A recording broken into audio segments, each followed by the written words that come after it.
Ladies and gentlemen, it is the 24th of August 2018. Hopefully you're having a lovely week and a lovely Friday. In the UK, it's bank holiday, so a 3-day weekend. Don't ask why I'm in a shirt and I've just finished work. You don't have to really ask. I don't have to really explain it. So I'm doing Marvel Contest of Champions news in a shirt. Woo. Let's just roll the titles.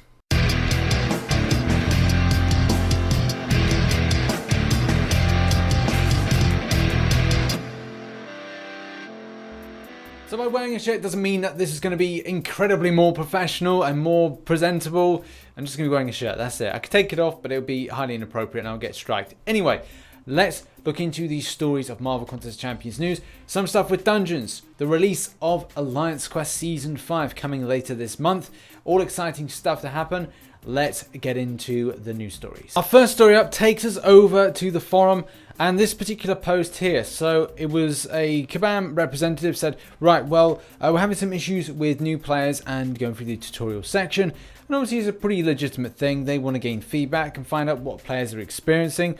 They may be finding stuff themselves, but it's really kind of getting their feedback from new players, how they're finding the opening tutorial, because they have found a technical issue, but at the same time they want to road test it with you people that are just starting off the game. However, though, this has been met with some incredibly toxic and negative response from a lot of players, and it is quite it's disappointing to see these level of responses. Obviously, people are passionate about the game, and that's great, but at the same time, it's not the technical feedback they are looking to have. I won't be showcasing any of them. It's up your liberty to then go and have a look at this particular link and make your own judgment and assessments for yourself. But a good chunk of the first page is filled with a lot of negativity, not necessarily associated with pointing out what is exactly wrong or how new players are experiencing these issues when they start off playing the game. Next up, we've got a post all about multiple account sharing. Now, this has been a thing for a while.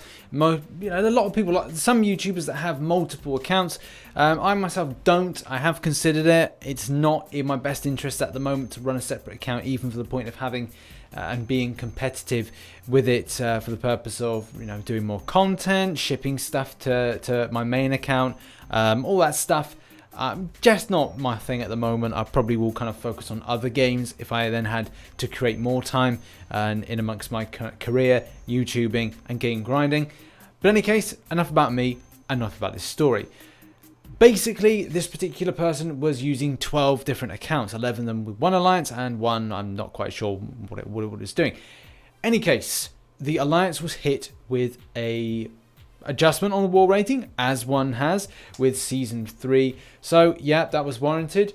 This particular post isn't really kind of coming off as a bit of a feel sorry for me. It's a kind of explaining he did this, he openly did it, he took the punishment, and as a result, he's just really talking about it, which is kind of cool. Like, it was good to get a perspective from someone that is using multiple accounts, and maybe the sting that alliance that he was associated with all of his multiple accounts, is being honest with everybody, because a lot of players aren't honest. There's some top alliances, and I'm not going to name names, that have been conducting themselves in this way with multiple accounts and will not be honest about it. That's one thing. So respect where respect is due, to be honest and let the community know about this.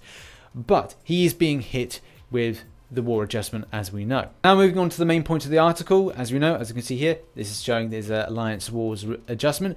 But his kind of questions are, is Kabam's account sharing algorithm that points out when people have been account sharing, is it on point to then punish the right people or punish the wrong people? So that is something to be discussed. Multiple account use, is it worth it in the end? Do Kabam pick up on it a bit too much and go, right, well, that should be punished? Because some of the stuff and some of the people that I've talked to, that it should not be punished. So where do you fall on this? Do you think that he got his just desserts? Do you think that it shouldn't be punished for multiple accounts? Do you feel that it has hit him for some reason? Do you think that maybe the 100% truth is not being said? I'll leave it up to everyone's thought process with that. And as per usual, we did get a response, but not a helpful response. As we know with these things, it's raise a ticket. It's raise a ticket and die, or die even, not and die. That's a bad combination. But some of the time, you do not get the right response you need from a ticket, especially because it doesn't really hit home. It hits a generic home of a generic response and doesn't really go into the in-depth kind of response for people. It doesn't feel like an individual response, and there's no flexibility there with a lot of stuff that Kabam have to kind of address. But either way, it did get a response. Next up, and we're on to one of the most disappointing openings for me in a long time. But I wasn't alone, so I obviously don't feel quite so bad. You know, you guys either had amazing luck or you had terrible luck. Most of the people I speak to have had terrible luck, but there is a poll going on at the moment. It has got amazing kind of feedback and coverage from people. I think it's like about 4,000 views and a load of other comments and participation on the and the votes have been quite good as well for a poll on what people got. And it is quite surprising what people got. So this is part 2, and as you know, if you watch my video, no spoilers, the most popular one is the one and percentage that everybody seemed to get, which I find really frustrating and really annoying. I think Kabam like to give out the champions that aren't so popular in the game as a kind of a first thing. So let's consider the fact that the Gwenpool event was a very easy event. It was nice. Like, again, I'm not going to criticize that at all. It allowed everybody as part of this community, and that's the whole thing about community, is involvement and participation by everybody. So people that had just started, or kind of not just started, but kind of quite the way along, they've got their first 5-star, found that it was an event they could get and do, which is, again, great. Whole thing about community. But they were finding that the ones that were getting champions-wise were pretty darn awful. Some people had some amazing luck, and some people had some terrible luck. And I was in the camp for terrible luck. Kabam being very generous and giving out, in some cases, a lot of new champions. Wasp, Iron Man, Infinity War version, as well as Stark Spidey. Yeah, Kabam, could you have given that to me? It's not like I've been playing the game for bloody ages and wanted something kind of really cool. I know, you know, I shouldn't really complain. I've picked up some decent champions along the way, so yeah, I can make do. But it's like, it's nice now and again to have newer champions that I can then review and do some content with, and then discuss like how they interact, rather than relying on the ones that people don't really want. So whatever, I wasn't alone. It's all good. If you want to be participating in the poll, then links are obviously in the description below. Now, apologies, I didn't get this video out as quickly as I wanted to. I did have to work late last night, so that's why there was no news, because I would have liked to have tied this in to when the arena was released. But for anybody that cares, what are my predictions for these upcoming arenas? For the 5-star Vulture, I'm feeling around about 25 mil for him.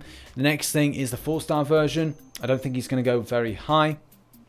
And if anything, may go around about 5 to 6 mil. And again, that's me sticking my neck out a little bit, saying that that would probably be a thing. But I don't know if he's going to be that popular for players to really go for. And finally, Sentinel. Sentinel, I've got a feeling is going to go for about 3.4 mil. But I've got this sneaking suspicion at the back of my head that is telling me, and it told me last night in last night's stream, that he's actually going to go for about 2.9. Again, don't quote me on the 2.9 as being a thing. Shoot for the 3.4, and then if 2.9 is a thing on Sunday, which I'll probably cover the video on Monday, then I will wear my fez in Marvel Contest of Champions news when that information goes live. So yeah, see you then for the results. Next up is Buggy Dungeons. Disappointing to see this. Lots of different stories about dungeon bugs. First one, and this one in particular here, is all about an issue where a champion was KO'd. They came back in, like there was a problem, came back, and then the champion's still there, KO'd, couldn't move, couldn't process, couldn't fight, and it then obviously ruins the kind of battling in dungeons. Another story where someone kind of faced off against a certain champion, defeated them, came back, lost half health. You know, it's like there's a few things going on that are disappointing at the moment to see dungeons not being implemented in the correct way.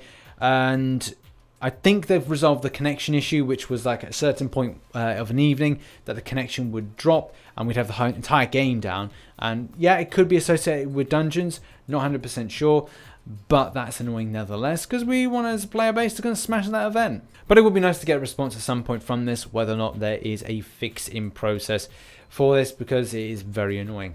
Okay, the final story is all about Alliance Quest Season 5. Lots of changes afoot. I am not going to go through the entirety of it, but I am going to use this snippet here to kind of like talk about my own thoughts, talk about how it benefits the player base, and just kind of give you an overview of it. I may do this in a further video. I can't really decide.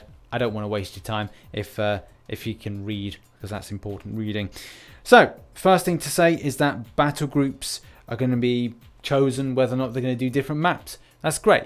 If you've got a part of your alliance that is very busy at certain times, so say work, school, that kind of stuff, they may opt for something like a map 4 or a map 3. And again, don't hold me to that one as a kind of a strategy, but it could be a good thing for that. Then you've got maybe other section of alliance doing map 5 because they can do map 5, and then the other one is map 6.